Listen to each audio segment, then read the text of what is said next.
আসসালামু আলাইকুম সুপ্রিয় শিক্ষার্থী বন্ধুরা, এডুকেশন ফেভারের নতুন একটি ক্লাসে তোমাদেরকে স্বাগতম। আজকের ক্লাসে আমরা দেখব সপ্তম শ্রেণীর বাংলা প্রথম প্রশ্ন, বাংলা প্রথম পত্রের একটি সৃজনশীল প্রশ্ন।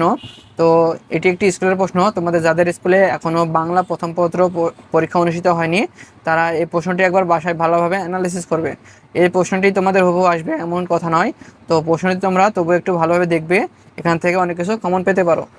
এখানে দেখো, কমপক্ষে গদ্য অংশ হতে দুটি এবং কবিতা অংশ হতে দুটি করে মোট 5টি প্রশ্নের উত্তর দিতে হবে। সাপোজ এখানে দেখো গদ্যতে প্রশ্ন রয়েছে এবং এখানে দেখো কবিতা অংশ রয়েছে, তোমরা কমপক্ষে দুইটি করে প্রশ্ন লিখবে। তো আমি একটু প্রশ্নগুলো তোমাদেরকে শুধু দেখিয়ে দেবো। এখানে একটি উদ্দীপক দেখো রয়েছে, তোমরা স্ক্রিনশট দিয়ে নিবে। আমি প্রশ্নগুলো একটু পড়ে দিই। কতে রয়েছে দেখো, কাবুলিওয়ালারা মাথায় কি ছিল। খতে বলছে রহমতকে কারাবরণ করতে হয়েছিল কেন। গতে বলছে উদ্দীপকে কাবুলিওয়ালা গল্পের কোন দিকটি ফুটে উঠেছে ব্যাখ্যা করো। ঘতে বলছে উদ্দীপকের সন্তানদের আচরণ কাম্য হতে পারে না, কাবুলিওয়ালা গল্পের আরোকে বিচার করো। 2 নং প্রশ্ন দেখো, একইভাবে তোমরা উদ্দীপকটি দেখে নেবে। এখানে কতে বলছে গল্প কথকের প্রতিবেশী রহমতের নিকট কোন চাদরের জন্য ধারিত ছিলেন। খতে বলছে গল্পকথকের চোখ ছলছল করে উঠল কেন। গতে বলছে ফাতেমা চৌধুরীর সাথে কাবুলিওয়ালা গল্পের কোন চরিত্রের মিল আছে ব্যাখ্যা করো। ঘতে বলছে উদ্দীপকে কাবুলিওয়ালা গল্পের ফুটে ওঠার দিকটি বিশ্লেষণ করো। 3 নং প্রশ্নে দেখো, তুলো মিঠে কাকে বলে। খতে বলছে লখাকে খুদে টোকায় বলা হয়েছে কেন। উদ্দীপকটির সাথে লখার 21 গল্পের কোন দিকটি সাদৃশ্যপূর্ণ আলোচনা করো। ঘতে বলছে প্রেক্ষাপটে ভিন্নতা থাকলেও লখা ও নাবিলার মধ্যে চেতনাগত সাদৃশ্য আছে, উক্তিটি বিশ্লেষণ করো। একইভাবে 4 নং প্রশ্নে দেখো, কতে বলছে হজরত মুহাম্মদ সাল্লাল্লাহু আলাইহি সাল্লাম কত বছর বেঁচে ছিলেন।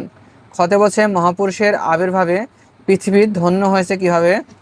গতে বলছে উদ্দীপকের সাথে মরুভাস্কর প্রবন্ধের বৈসাদৃশ্য ব্যাখ্যা করো। ঘতে বলছে উদ্দীপকের বর্ণিত পরিস্থিতির পরিবর্তনে হজরত মুহাম্মদ সাল্লাল্লাহু আলাইহি সাল্লাম এর আদর্শ কিভাবে ভূমিকা রাখতে পারে বিশ্লেষণ করো। এবার কবিতা অংশ দেখো, এখানে একটি উদ্দীপক রয়েছে, তোমরা উদ্দীপকটি পড়ে নিবে। কতে বলছে নতুন দেশ কবিতাটি কোন গ্রন্থ থেকে নেওয়া হয়েছে। খতে বলছে নতুন দেশ কবিতাটির ছেলেটির কিসের প্রতি আকর্ষণ রয়েছে ব্যাখ্যা করো। কতে বলছে উদ্দীপকের রবিনসন ক্রুশোর সাথে নতুন দেশ কবিতার কার সাদৃশ্য রয়েছে ব্যাখ্যা করো। ঘতে বলছে উদ্দীপকটি নতুন দেশ কবিতার সমগ্র ভাব ধারণ করে কি, তোমার মতের পক্ষে যুক্তি দাও। এবার 6 নং উদ্দীপকটি তোমরা পড়বে। এখানে ক নং প্রশ্ন বলছে নদীর ঘাটের কাছে কি বাধা আছে। খতে বলছে অমনি করে যাই ভেসে ভাই নতুন নগর বনে, বুঝিয়ে লেখো। গতে বলছে উদ্দীপকের নতুন দেশ কবিতার কোন দিকটি ফুটে উঠেছে ব্যাখ্যা করো। ঘতে বলছে উদ্দীপকটি আলোচ্য কবিতার মূল ভাবকে ধারণ করে, মন্তব্যটির যথার্থতা বিচার করো। একইভাবে 7 নং সৃজনশীলের ক নং প্রশ্ন হচ্ছে দধিসি কে, চুপ রও যত মিথ্যাবাদীর দল ব্যাখ্যা করো। গতে বলছে উদ্দীপকের খাদিজার অবস্থা কবিতার যে দিকটির সাথে সঙ্গতিপূর্ণ তা ব্যাখ্যা করো। ঘতে বলছে উদ্দীপকের বক্তব্যে কুলি মজুর কবিতার মূল ভাব প্রকাশিত হয়েছে কি, তোমার মতামত যুক্তি সহকারে উপস্থাপন করো। 8 নং বলছে জসিমউদ্দিন কোথায় জন্মগ্রহণ করেন। খতে বলছে কবিতার বন্ধুকে বাড়ি যাওয়ার আহ্বান জানিয়েছেন কেন ব্যাখ্যা করো। গতে বলছে উদ্দীপকটি আমার বাড়ি কবিতায় যে বক্তব্যকে সমর্থন করে তা ব্যাখ্যা করো। ঘতে বলছে উদ্দীপকে আমার বাড়ি কবিতার যেসব দিকটি অনুপস্থিত তা পরিচয় দাও। এবং এখানে দেখো পরবর্তী সেশনে রয়েছে কি, দুটি বর্ণনামূলক প্রশ্নের উত্তর দিতে হবে। এখানে 1, 2, 3, 4 চারটি বর্ণনামূলক প্রশ্ন রয়েছে। প্রত্যেকটি বর্ণনামূলক প্রশ্নের ক খ অংশ রয়েছে। তো তোমরা যে কোনো 2টি বর্ণনামূলক প্রশ্নের উত্তর দিবে এবং প্রতিটির ক খ সহ উত্তর দিতে হবে। তো এটা তোমরা স্ক্রিনশট দিয়ে নাও।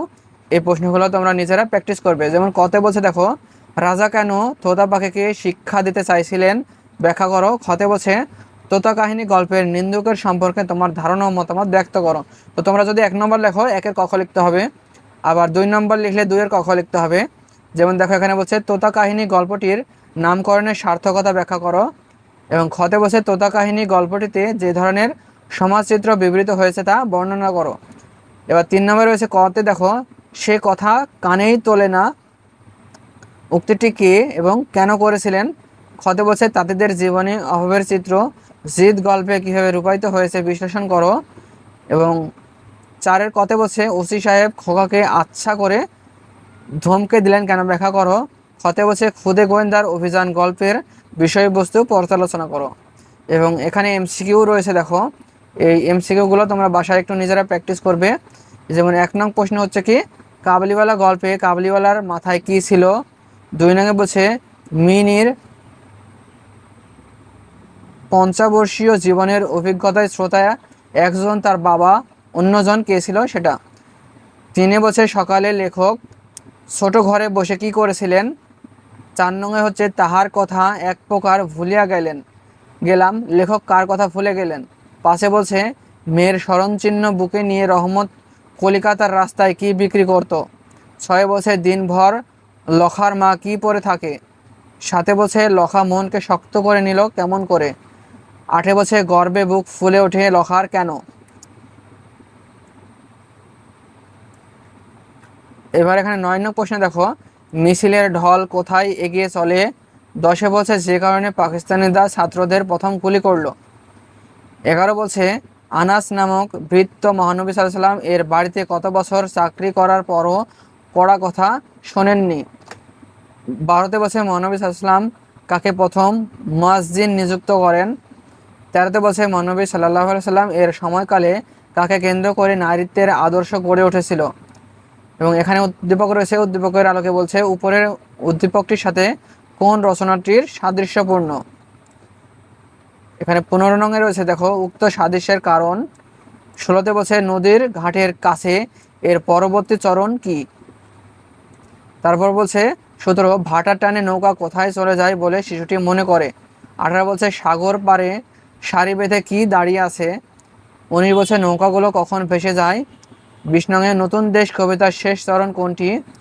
কুলি মজুর কবিতায় কবি কুলিকে কোথায় দেখছেন, কে কুলিকে ঠেলে ফেলে দেয়। কুলি মজুর কবিতার কবির মতে জগৎ জুড়ে কারা মার খাচ্ছে।